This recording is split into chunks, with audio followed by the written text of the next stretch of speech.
The 18-year-old was among the performers in the first major event taking place to celebrate Her Majesty's 70th year on the throne. The Queen's granddaughter had the leading role in a particularly moving part. The teenager was introduced by Alan Titchmarsh as the event was coming to an end. Mr. Titchmarsh noted the monarch isn't just the beating heart of the country but also loving mother, grandmother and great-grandmother who has interests she likes to share with her loved ones. Louise, who inherited her love for carriage driving from her grandfather, Philip, then led a horse parade while driving a carriage he owned. Her Majesty's granddaughter completed a full lap and was followed by some of the Queen's most beautiful and valuable carriages, including the golden state coach used on her coronation day.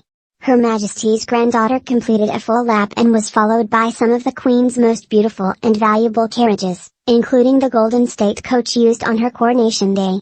The Queen appeared emotional as she looked on from the stands, sitting near Louise's father Prince Edward and mother Sophie, Countess of Wessex. The carriage parade was then followed by some of the Queen's most beloved horses, including her fell ponies. The monarch posed with two of these animals in March, when photographer Henry Dole took a picture later shared by Buckingham Palace to mark the monarch's 96th birthday. This was the second time in a few days the monarch could watch Louise perform in the arena on the grounds of the Windsor estate. The young royal also led a parade during one of the Royal Windsor Horse Show events attended by the Queen in person on Friday. Tonight marked the last performance of A Gallop Through History, a whirlwind event celebrating the past 500 years in British history. Starting from the reign of Elizabeth I, spectators were led through a journey marked by beautiful performances and equestrian extravaganza.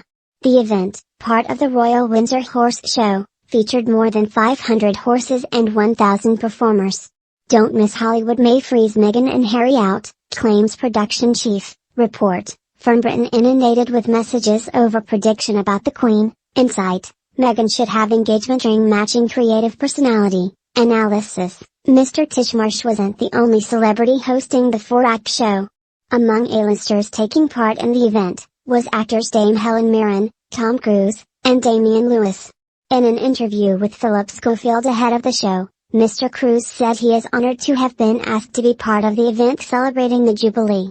He also spoke about his admiration for the Queen, saying, "She's just a woman that I greatly admire. I think she is someone who has tremendous dignity and I admire her devotion.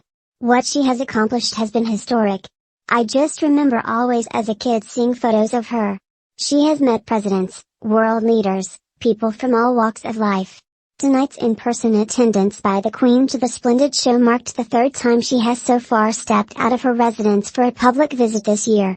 The monarch, who was driven into the arena in her Range Rover and walked to her seat with the help of a walking stick, is experiencing episodic mobility issues which at times make it difficult for her to attend face-to-face engagements outside of palace walls. Last week, she missed for the third time over the past 7 decades the state opening of Parl.